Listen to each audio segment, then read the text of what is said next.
what to prescribe. Thank God we've got some not only great treatments in the past, but ones that are coming on board that show great promise.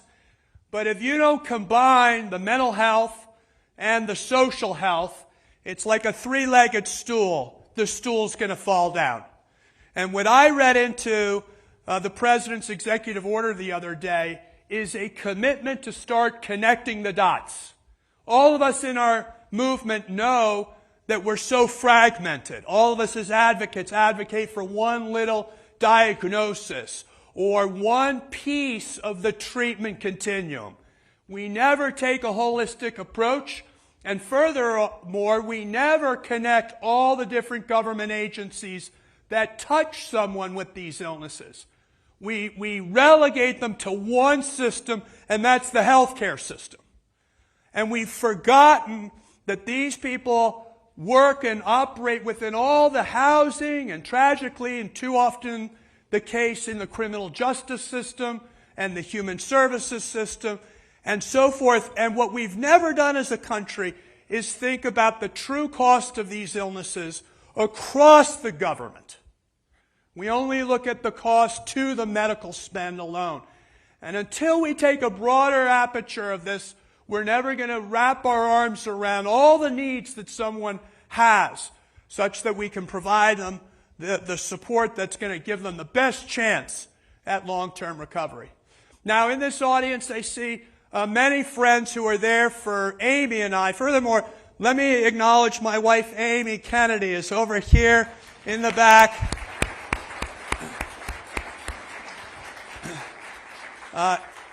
Amy and I co-founded the Kennedy Forum shortly after I left Congress, and the main goal of the Kennedy Forum was to really push for the full enforcement of the Mental Health Parity and Addiction Equity Act and to end the double standard in our healthcare system that treated the body but neglected the mind, that treated the physical but neglected the mental. It's hard to believe that that has been the case throughout our history, and frankly, we still need to fight that battle. But as you know, we at the Kennedy Forum have also taken on the Alignment for Progress. And in the Alignment for Progress, we're not only advocating for more access, meaning payers reimburse for care, but we're also advocating for outcomes. God forbid we would ever want to pay for something that actually has better outcomes. And so the idea is the alignment. We have to align the reimbursement to pay for the treatments that actually show the greatest results. Not a rocket science here, but certainly a paradigm shifter if you think about our field. Because all we do today is pay for services. Did you make your therapy? Check. Did you make your check? We don't check how people are actually doing in their lives. Are they stable? Have they been able to hold down a job? Do they have housing? Are they reconnected with their family and friends? Are they in the community? These are things that have never been done in our system, and one hope that I have through Secretary Kennedy's whole initiative is that we can start to connect all of these dots that have been left aside in the whole approach. But the Alignment for Progress today is getting new life. And it's getting new life through the Action for Progress, because we at the Kennedy Forum have put great, policies forward, and we needed to curate those policies. But at the end of the day, we need to also implement those policies. And I am so grateful that I met an old friend who I reconnected with in Tom Kasumpis and found out that he has done at his firm HealthSperian exactly what we want in mental health and addiction. He revolutionized the end-of-life care to ensure that we had a bundled payment model that pays for outcomes for the whole person. And frankly, for those of us who are advocating for addiction and mental illness treatment, we want a bundled payment model. Right.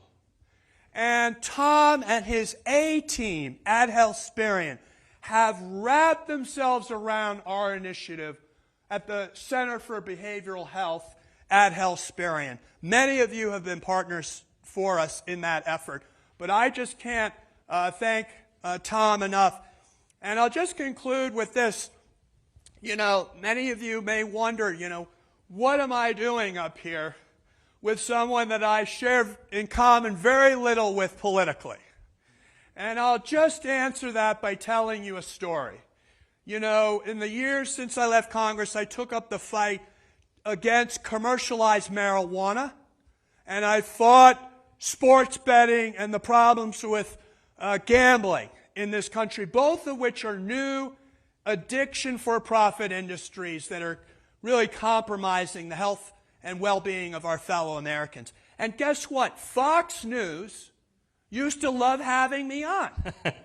They used to love having me on because I was like a Democrat that talked against marijuana. They said, we got to have that guy on here. So I went on all the time. But what always surprised me is when I got off Fox News, and of course I would check my phone for messages, my phone lit up.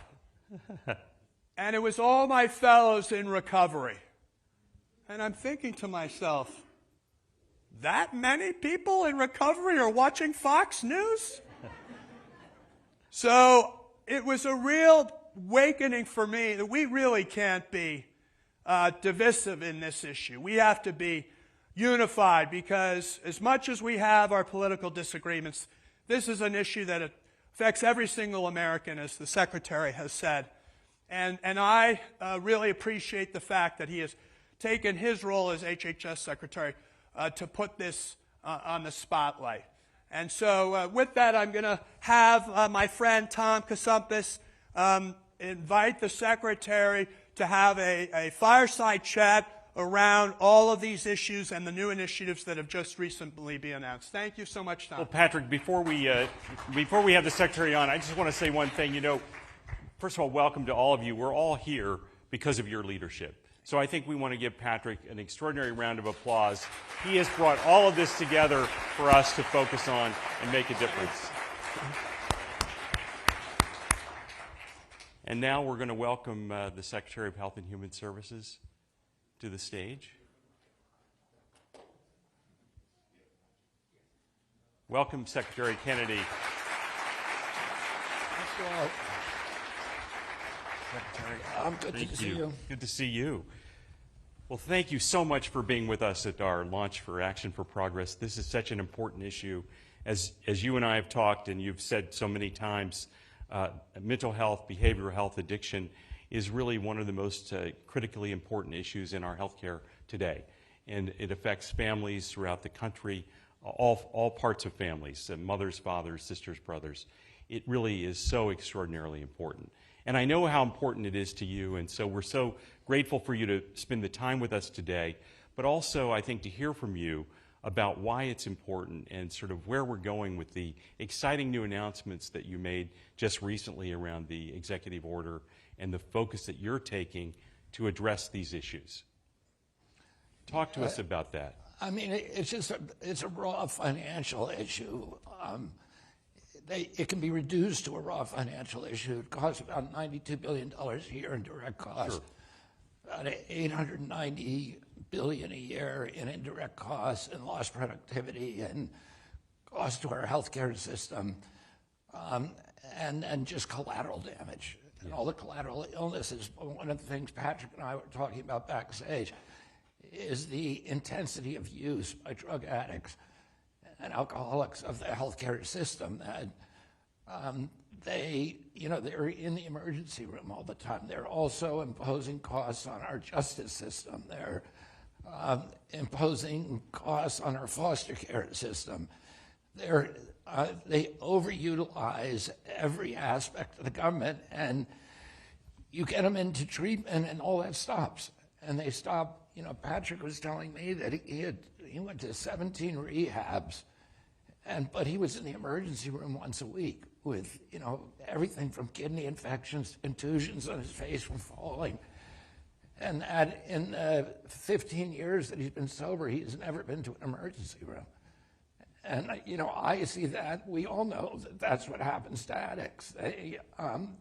They're negative producers, and they're just, like I said, in economic terms, they're drags on the whole system.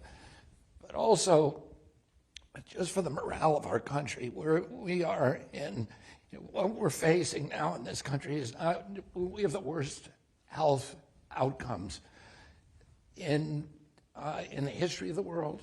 Yes. We have the highest chronic disease burden of any country in the world. We pay the highest cost, 2 to 3 times what Europeans pay for health care. And we've lost 6 years to Europe in terms of our lifespan.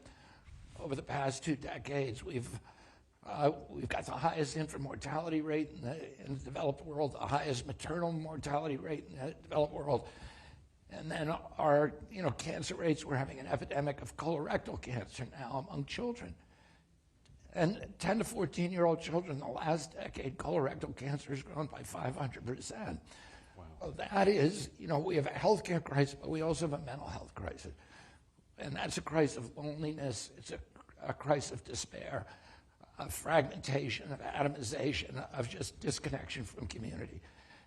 And it's being amplified by social media, by cell phones, but also people, when they're disconnected, turn to drugs. They look for something outside of them to fill that lonely hole inside of them. And so, you're seeing record numbers of addictions now. The highest cause of death, overdose, is in children in Americans under 45 years old. And we can't fix that by treating the addiction alone. We have to treat the causes of it. We have to work on prevention. We have to intervene early, but we have to figure out ways to reconnect, particularly our children, with community. Addiction is about isolation. It's a disease of isolation. Addicts end up alone. They burn their relationships. They lose their jobs. They end up in rooms or jails or institutions or dead. And the ultimate solution to that is reconnecting people to community. And we have to look at how do we do that. That strategy is about how do we do that. And Patrick talked about outcome directed strategies, and that's what we need to focus on. The fragmentation is occurring in the response too. The response is, there's no coordination between all of the needs and the institutions that could help with this problem: housing and law enforcement and healthcare and mental health care. There's no coordination, and it's a fee-based service system. So people are, just like the medical system, people have an economic incentive to make sure you don't get well. And that's not saying people who work in these, as caregivers don't want you to be well. Of course they do. But the system itself is designed to keep you sick. Every time you relapse, the rehab makes more money.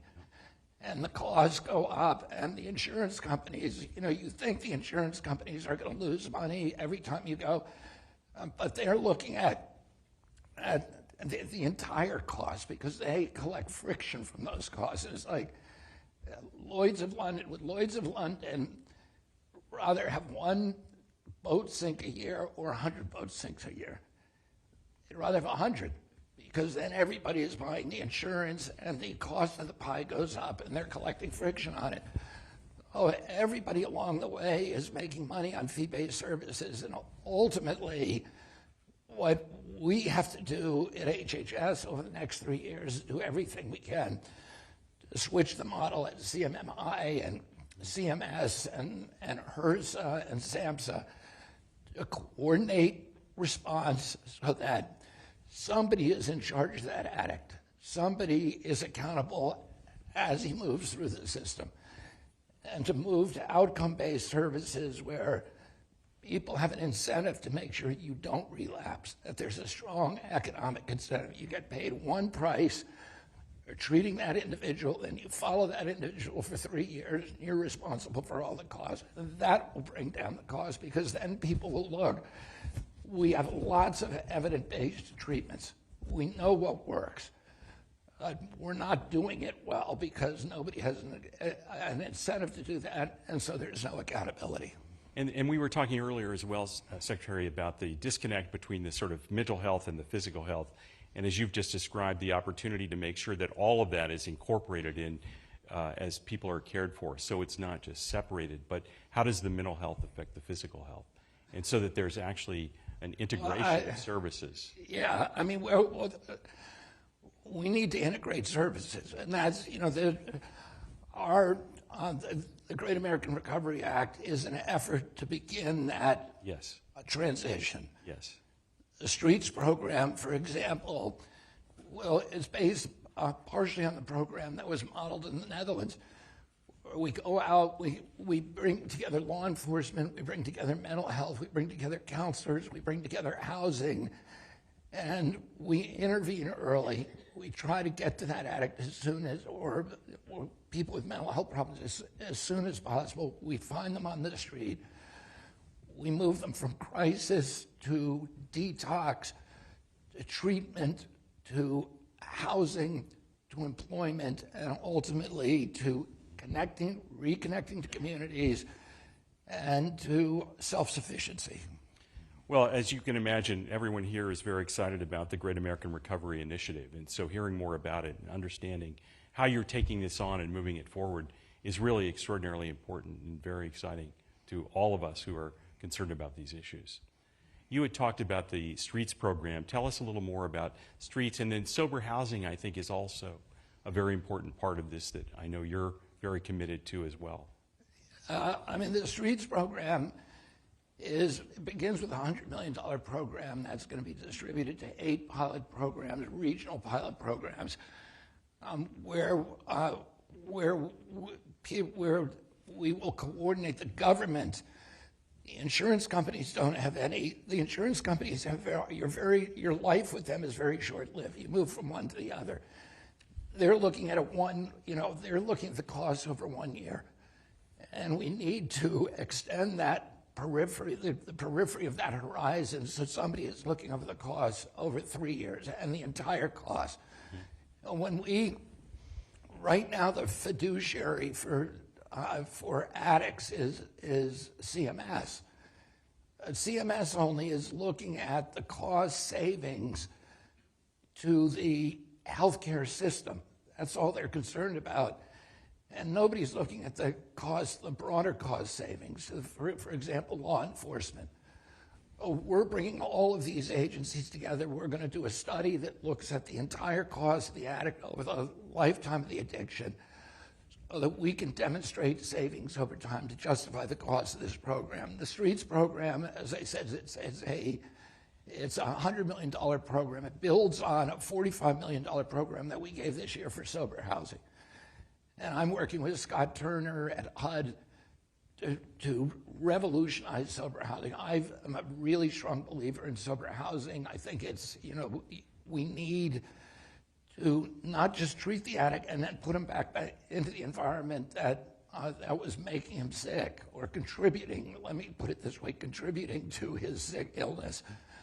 We need to give him some stability, or her some stability, and from there they can get employment, they can develop relationships, they can develop independence, and then they can move on. But you need to give them that. Without sober housing, treatment is going to fail. Yeah. Well, this is a whole new approach, as you're describing, which is also so tremendously important, and the difference between other programs from the past and sort of where we're going into the future under your leadership. And it really is a very important and exciting part of this. We'd also talked a little bit about integrating some faith-based initiatives within this whole arena to help sort of address these issues. Talk a little bit about your thoughts about that and how that plays a part of this. Faith-based initiatives work, and that's, they are scientifically proven to work. Oh. And they do that by reconnecting us to a community, by expanding the relationships that the addict has. And as I pointed out, addiction is a disease of isolation. You cut off those relationships. And God talks to human beings through many vectors, through each other, through organized religions, through the great books of those religions, through wise people and the prophets, and through nature. nowhere with such texture and grace and joy as through other human beings. And when we cut off our relationships with other human beings, we lose that access to the divine. And that is a healing power. We are in a spiritual malaise in this country. And we need to give people access to all different ways of reconnecting with something that is higher than themselves. And, you know, I'm reminded of Bill Wilson, who was the founder of the 12-step movement, had he was in a program before he launched AA, which was called the Oxford Group. And the Oxford Group had 8 steps that are, from which the 12 steps of AA are taken. And those 8 steps were intended to induce a spiritual awakening. And Bill Wilson had that spiritual awakening, and his compulsion to drink, which he'd been fighting for 40 years, suddenly just went away, just miraculously. And he could not imagine that he would ever take a drink again. And then during that 6-month period when he was sober, he put together a deal to buy the primary vendors for the Goodyear and Firestone tire companies. And it would have the deal was going to make him a millionaire and set him up for life. This was the height of the Great Depression, 1932. And he went out to Akron to ink the deal. And somebody else had gone in and stolen the deal from him. And he had put all of his finances in that deal, and he was crushed. He was standing in the lobby of the Mayflower Hotel in Akron, and all of a sudden, all of that compulsion to drink came back to him full force. And he was 20 feet away from the lounge, and he could hear the ice clinking in the glasses, and he could hear the laughter of the patrons, and it was screaming at him to come in and get a drink.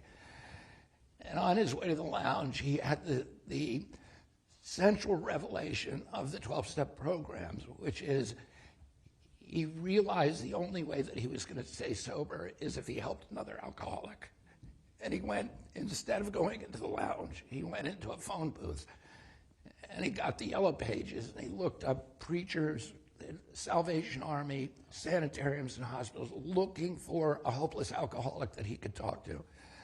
And he eventually found Bob Smith, Dr. Bob Smith, who had tried everything to quit drinking. And he was able to persuade Bob Smith to meet with him. And when Bob Smith came into the meeting, he said, "You got 15 minutes," because he'd heard it all. He never heard it from another alcoholic. And they ended up talking all night. And that was the first 12-step meeting.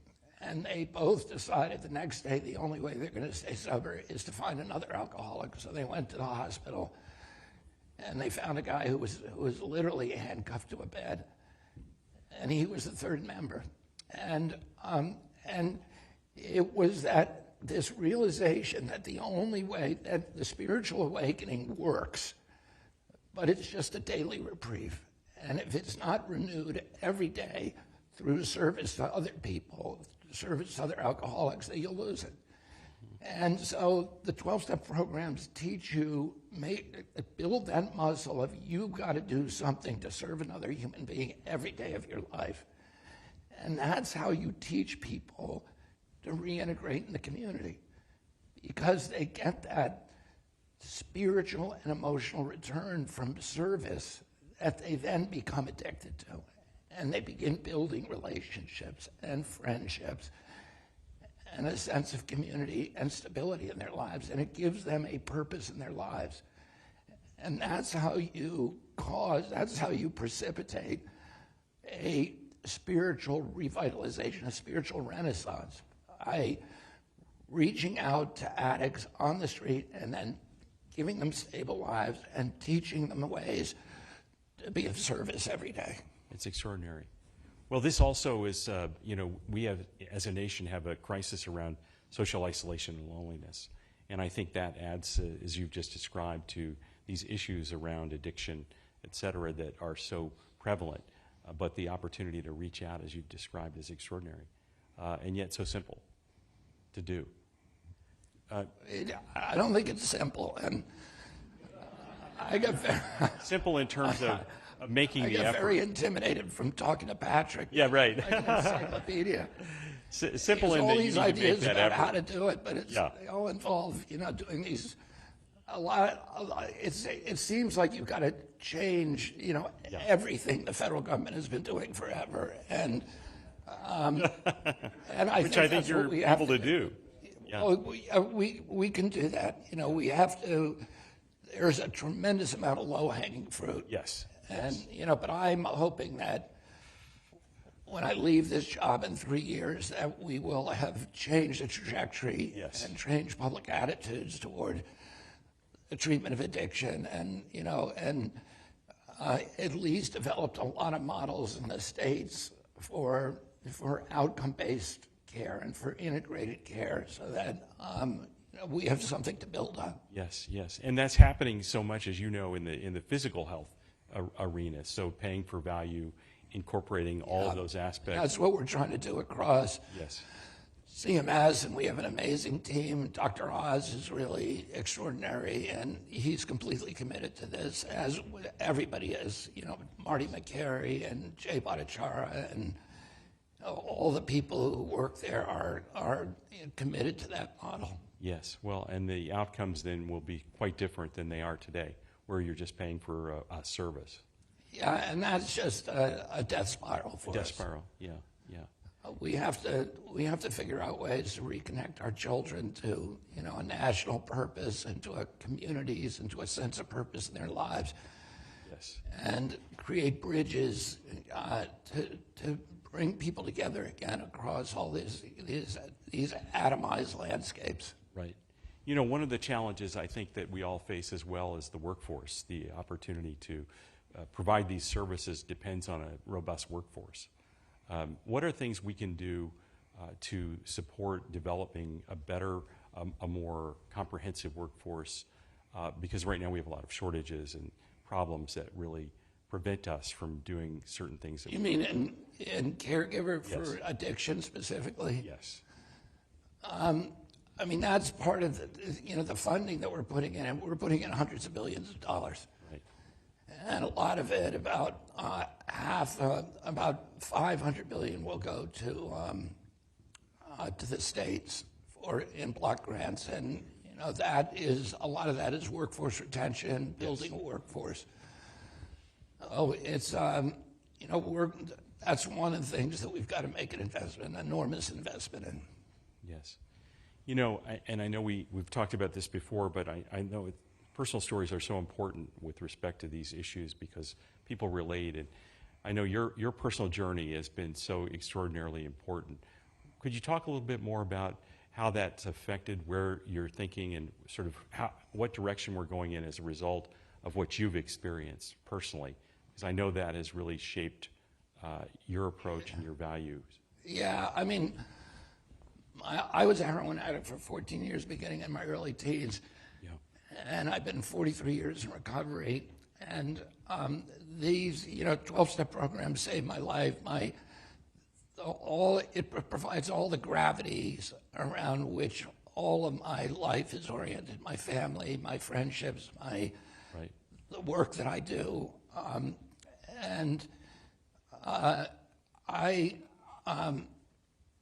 I mean, I go to meetings every day. I don't have time to go to meetings. I've got 75,000 employees, and I've got a big job, and a lot of people relying on me, and I really don't have time to do it, but I go anyway, no matter what. And when I first came into the program in September of 1983, my first meeting, I asked the guy, "How long do you have to keep coming to these meetings?" He said, "Just keep coming till you like it." Till you like it? Yeah, and I've been coming 43 years. I still don't like going to meetings. There's always someplace I'd rather be. I'd rather stay in bed with my wife. I go to an early morning meeting. But I go every day because when I go, the rest of my life works. And for me, it's like brushing my teeth. I don't look forward to brushing my teeth. I don't enjoy the sensation. I do it every day because I don't want to live with the consequence of what happens when I don't do it. And I need to maintain that that spiritual center, everything that I've done in my life, that I've done out of personal ambition or aspirations or an acquisitive impulse or materialism, has been wormwood and bile. And everything that I've done that is consequential or enduring has come from that spiritual center. And we're all hybrid beings. We're half spiritual and half biological, and a lot of times our biological being doesn't have the best judgment. And the challenge is, how do you walk with one foot in the spiritual world and one in the biological world? And the answer to that is that you have to be disciplined about keeping yourself spiritually fit. Mm-hmm. And so I make a big effort to do that in my own life, but it also gives me an understanding about what that takes to, for an addict who's out there, who's hopeless, mm-hmm. who's irritated, discontent, who's lost all of their touch with their own humanity. Yes. And how do you bring them back into society? And how do you give them a chance to fulfill their God-given potential and give them a sense of purpose in their lives? And, it begins with these little steps of giving them the opportunity to be useful to other human beings. Right. The other area that you've mentioned oftentimes is the importance of prevention, working to make sure that we can prevent these things from developing into the crisis points and crisis response as well. Any thoughts about? Yeah, this is just like in physical medicine. The longer you wait, the more expensive and right. the more insurmountable the job becomes. And when we know the kids who are going to become addicts. It's pretty easy to identify them early in life. They're acting out. They're having contact with the criminal justice system. They're getting thrown out of schools. They're getting in fights. And you see these things happening, and we need to start doing the interventions then when there's still neuroplasticity in their brains, before they've internalized the pathology and locked themselves into behaviors that are very, very difficult to break later on. But we can break them early if we identify them early. Yes. And that's one of the issues with one of the aspirations of the Streets program, to find people as early as possible. But also, we're taking a number of other steps to make sure, to identify kids in foster care who need help, and provide them with help before they have encounters with the criminal justice system, with hospitals, with medical care, et cetera. Right. So as you look ahead, Secretary, thinking about the future, in 5 years in America, what progress do you hope you'll see as a result of this work? How do you see that progress moving forward for our? Well, I'm hoping that we've at least by then gotten a series of models around the country and in states and cities of things that work, so that we know how to do them. We know how to bring the insurance companies in. Yes. We know how to do early intervention. We know how to unify the response across all the different agencies. And we know how to. We've developed ways of following the addict for several years and having somebody take ownership of that addict and say, okay, if I pay you as a rehab, I'm not going to pay you, a daily rate, so that the guy relapses in 2 months and you get paid again. I'm going to pay you one cash disbursement for him for a year, for 2 years, or 3 years. Yes, and really manage the care. Right, and you manage all the care. Yes. You're responsible for that individual, so if he shows up on your doorstep again, you're going to lose money. Right. Right. And that gives the economic incentive, the financial incentive to that rehab to do everything in their power to make sure that that addict does not return. And when you align the economic incentives with the healthcare outcomes that we're looking for, Right. behavior will change. And that is what we need to do. And that misalignment, is pervasive throughout the healthcare system in this country. And it's why we're paying so much for healthcare, because people are not getting paid to make patients well.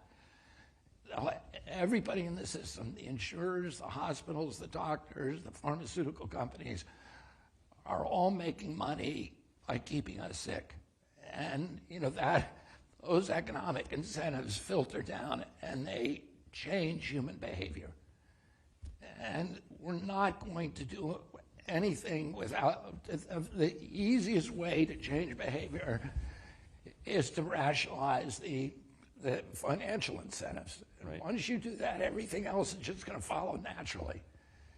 People are going to be incentivized to identify the interventions that actually work. Yes. And to implement them. And the companies that don't do that are going to go out of business. And the companies that do are going to stay in business and flourish. All the things that we're chattering about, nothing's going to work unless we realign those incentives. It's absolutely critical that we do that. So, we all have our thinking caps on it every day about how do we do that? How do we do models for this? How do we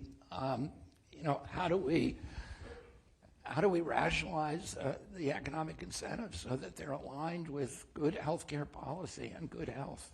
Yeah, well, that's, I think everyone in this room, and certainly the work we're doing for Action for Progress under Patrick's leadership is really focusing and aligned with exactly what you're saying. So we are really grateful to you for your leadership and grateful that you're moving forward with all of these initiatives that we can work with you on and be supportive of and really transform the mental health addiction care that we provide in this country. It really is an exciting opportunity. Thank you very much, Tom. We're about out of time. I just want to say one personal thing at the end. The Secretary and I have known each other for, most of our lives, actually, since we were kids. At least 50 years. At least 50 years. When I was talking about doing this, my colleagues said two things. Don't call him Bobby, and don't start talking about Hickory Hill and Hyannisport stories. So we stayed away from all of that. But what we didn't talk about and we touched on was, I think, the thing that I find most inspiring by this whole discussion, Secretary, is one, your passion and commitment to transforming the system and providing that leadership. But also, if you think about those who are suffering today, right now, struggling the way that you did in the past, and looking at that time to where you are today as the Secretary of Health, influencing the health of millions of Americans, the inspiration and hope that provides is beyond description. So thank you for all you're doing, and we look forward to working with you into the future to achieve these extraordinarily important goals that you've aligned. Thank you very much, Tom, and thank all of you. Let's give the Secretary a round of applause. You're the best. Give me a hug, man. Thank you. Thank you all.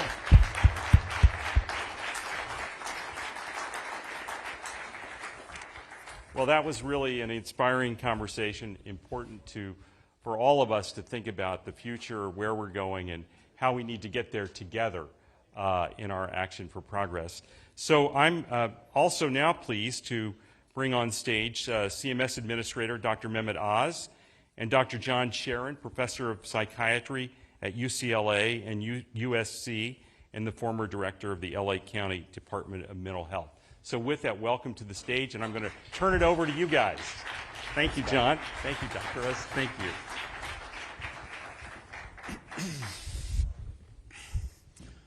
Hello, sir. Great to be here. I came from LA, 75, 80 degrees, 5-foot surf. But for you, I would do that.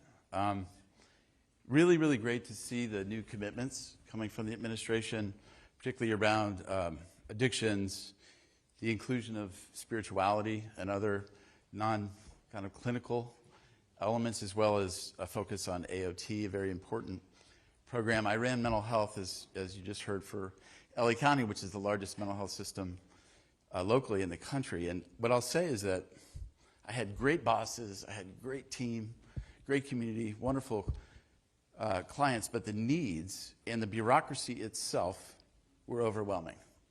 It was a very process-oriented experience. And I know from listening to you and knowing you a little bit that this is one of the things that really you want to transform to liberate the front lines of our country to care for those people in need. We use the word liberate. I think it's the right way to think about it. We can unlock tremendous potential. And we can do it in a couple ways. The secretary who you were blessed to spend some time with is a remarkable leader who has put MAHA on the agenda, not just in political campaigns, but intrinsically it's what we think about now at Health Human Services. And the reason that's important is if you define MAHA the way I do, which is making it easier for Americans to be healthy, I think that's reflective of what so much of the Secretary spoke to you about and has been espousing, then you recognize that those are realities that need to be addressed so that everyone feels they can be on the playing field of life. A lot of moms are telling us that they feel it is harder for them to raise their children healthy than it was for their mothers to raise them. But that's probably chronically the case. Everyone always thinks it was easier for the prior generation and their parents had it easy. But demonstrably, objectively, there are challenges to raising healthy people today that we have to get our arms around. And that has much more to do with us taking brave action on some controversial topics, which have sometimes moneyed interests that oppose them. And it takes a brave person, so I applaud the Secretary for that. He's been a great leader, and I know that's going to take place. It may take a while, but that's definitely going to take place. But then within the system of how we pay for healthcare in America, we have remarkable levers that we do not use as effectively as we could. And I went to business school when I was in medical school. I didn't go there to invest my portfolio. I went there for one reason. I knew money drove decisions in medicine. I was curious how it did it. And the graduate course is what I'm in now. It's the best job I've ever had, by the way. It's not just because of secretary, but it's remarkably talented people come in the government, at least in this administration, and they're not coming there to watch stuff. They don't want to keep the trains running on time. They want to actually fix the problems that many of you appreciate. That's why you're here today. And so the structural abnormalities that hinder our ability to drive value into the healthcare system have been hindered. But let me come back to this word liberate that you used, because it may be the most important point that we'll both talk about. If we want to unlock the value of Americans, we have to keep them healthy. But what does that translate to in money? You're all aware of the national debt and how every year we're losing trillions more and the interest rates more than the defense budget, all that stuff. But let me just put a number that's a bit more helpful, make you optimistic. The average American retires at age 61. Obviously, Medicare doesn't even hit you till 65. So they're retiring before they're getting their Medicare benefits, before Social Security fully kicks in. If we could get the average American, because they feel healthy, they're vital, they're strong, they have agency over their future, to start working a year earlier, right out of high school, or work a year later, not retire, or work better during their lifetime because they're healthy, it would generate about $3 trillion. $3 trillion to the U.S. economy. That would more than remove the debt. It would provide us unbelievable strength because the taxes on that $3 trillion would allow us to keep Medicare Part A solvent, to make a trust fund. It would allow us to make Social Security healthier, tremendous downstream benefits. But to do that, you actually have to invest in making sure people want to work the extra year. And a major reason people don't take the steps that make objective sense for them or want to leave their jobs early are mental health issues, the purpose of this conference.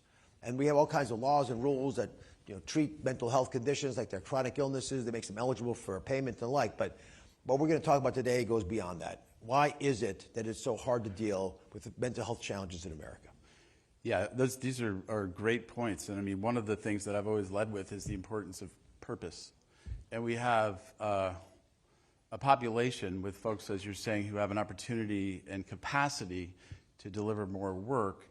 And why are we not leveraging that? And why are we not leveraging that in the health and human service space? And I would even say particularly the behavioral health space.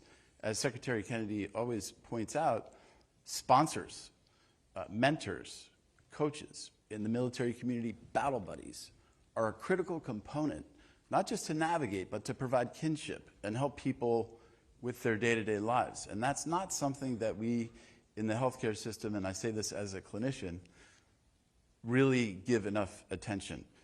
The solutions are not all clinical. The non-clinical arena is very, very important, and we ought to be looking for that as an employment initiative as well. Well, I have 20 years ago, with my wife, started a foundation that does peer-to-peer mentoring in high schools around the country. We touch the lives of about 200,000 kids a year. It's grown dramatically. Put about $100 million into this project. It works. We have objective data.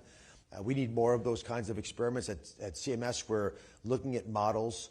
So CMS is Medicare, folks over 65, Medicaid, people who, as Hubert Humphrey has said, are at the dawn of their life, children. 53% of kids are on Medicaid. At the twilight of their life, older folks who don't have money, they go on Medicaid frequently, and then those living in the shadows.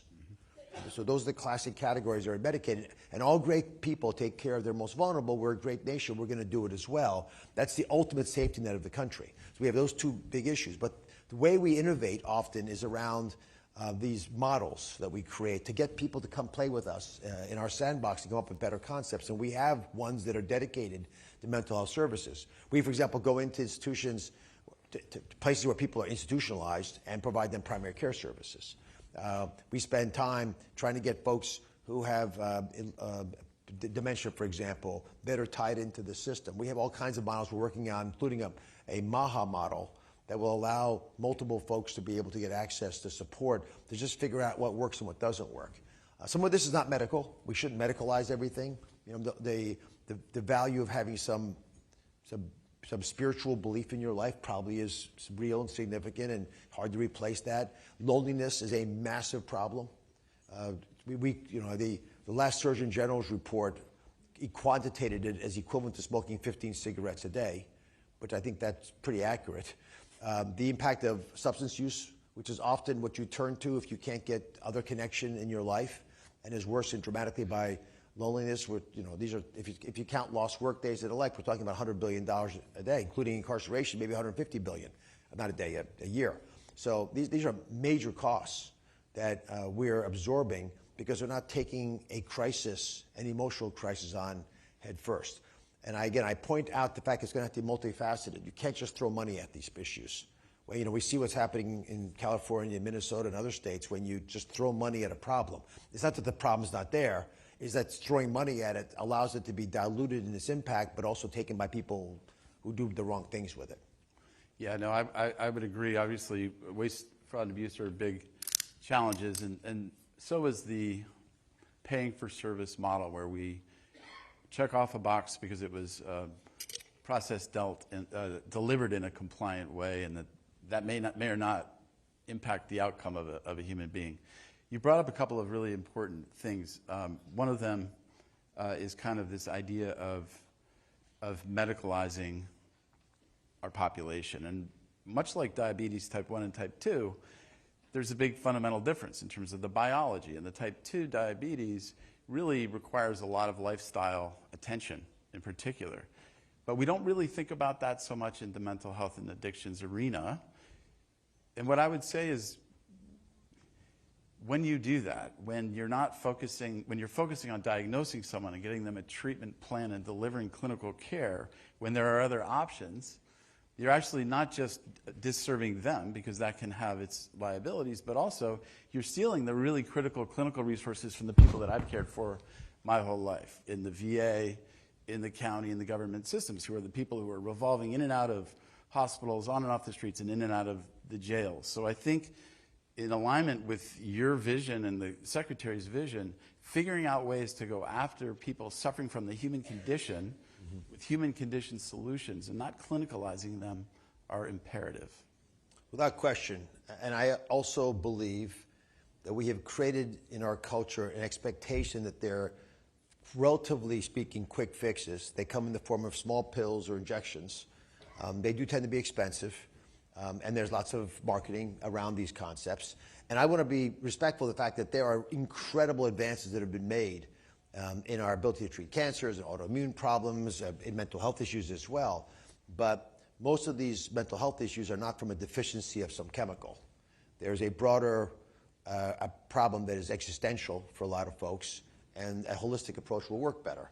But falling asleep is hard to do because you don't actually fall asleep, right? You glide into sleep with a ton of effort. And those of you, how many good sleepers are out there? Put your hands up.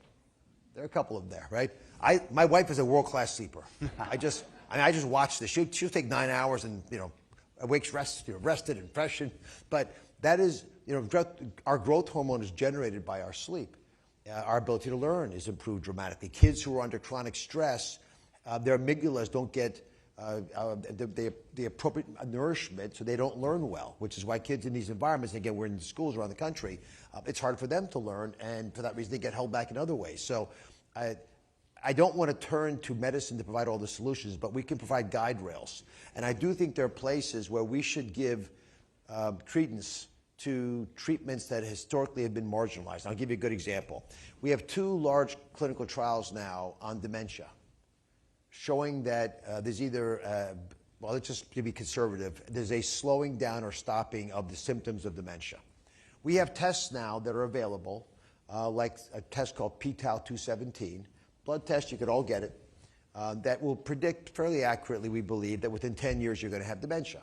A lot of mental health conditions start because you stop having, your complexity management starts falling away. That's probably a better way of thinking about it, I think. Complexity management is something we should sort of enjoy, and you're multifaceted. You got to get the kids to school, get folks at work set up. That's all, But when you stop being able to do that because you're having cognitive impairment or other issues are going on in your life, you start to get depressed and down. And so it turns out that these clinical trials have resulted in fairly attractive findings. If you have lifestyle approaches that are effective enough that you might want to know if you're at risk, you'll take the test. Otherwise, why would I give you the test? To tell you that in 10 years you're really in trouble, right? Most people are not going to welcome that test, understandably. So we need to allow some of these ideas that our mothers probably could have told us about to be part of the healthcare system, and do it in a way that makes financial sense because they're based on outcomes. You mentioned this earlier, I'm going to highlight this. Most of the healthcare system is based on the number of widgets you build.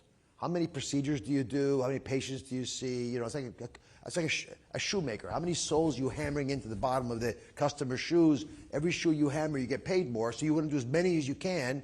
If the work's not so great, doesn't last that long, you still get paid, so there's a lot of incentives just to do more. And what's not appreciated often is if folks who are not noble in their pursuit of the healing art of medicine are allowed to game that system, they make a ton of money.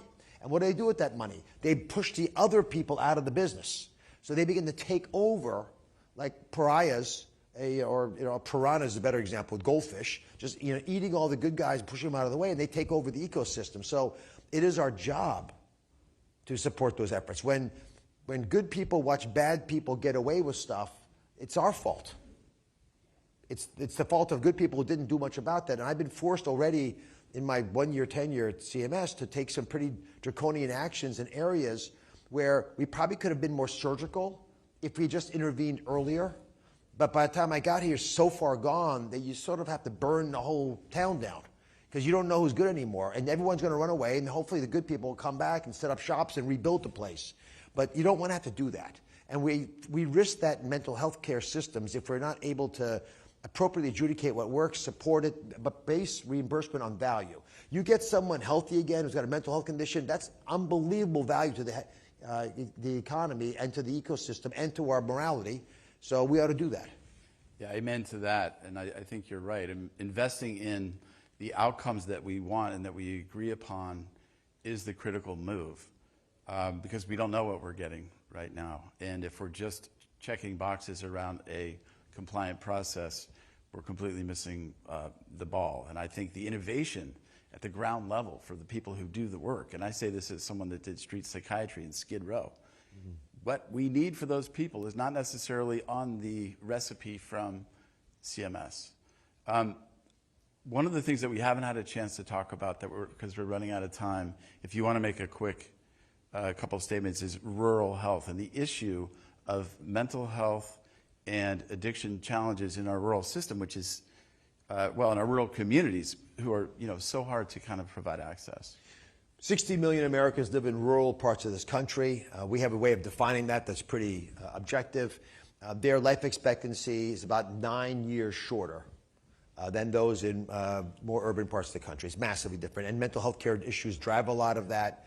We do not have enough practitioners for mental health support in these areas. The Rural Health Transformation Fund is a 50% increased investment over what we currently spend for Medicaid in these rural health care systems. It's the largest investment of its kind ever made. And all the states, 50 states, were given a chance to compete for this money. They all got some of it. And a large number of these applications included mental health support systems. But I'm telling you right now, there's no question about it, whether you want it or not, the best way to help some of these communities is going to be AI-based avatars. Agentic AI taking the ability to do the intake, just catch the patient, customize to what their needs are, understand what they're up to. If you go, and please go play with these tools, they're unbelievable. They'll pick up subtle little nuances in how you're saying things. If you do it on purpose, it's actually sort of cool to find out. That will alert the avatar, but more importantly, the doctor they're going to report to, that there's something going on. So when the clinician connects with you, and there will always be a doctor, 50% of our cortex is designed to read the face of the person in front of you. I can look at you and tell you're bored, happy, excited, running away, whatever. But before you say a thing, and we're hardwired to read each other for that reason. We're social entities by definition. We got to where we are because we're social entities. So the key question is, how do we use AI thoughtfully in that setting? And if we do it right, we'll build a much more sustainable healthcare system around mental health issues. God bless you. Yeah, God bless you. Well, we're getting the red flash. I see it. There's a break for commercial. That's what that means. Well, you know, thank you. Thank you. Thanks so much for your time. Thank you.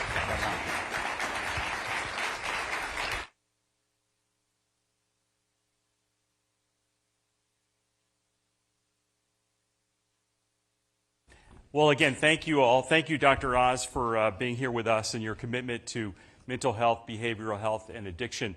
I also wanted to acknowledge Dr. Oz recently, as he was talking about fraud and abuse, recently visited a program of ours that we work with in Las Vegas to look and assess at the issues around fraud and abuse in hospice care, which is really distressing, and then went to California and did the same thing. So he's really on the move to address those issues, which we're very, very grateful. We're about to do some chair moving here, and then we're going to welcome our next panel, and get out of your way there. Our next panel is called, named Patient-Centric Behavioral Health, Integration of Prevention and Chronic Disease.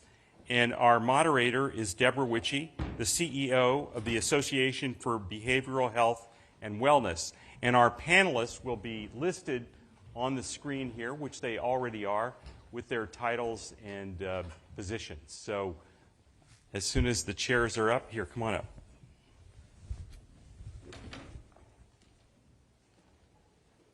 It's a big panel.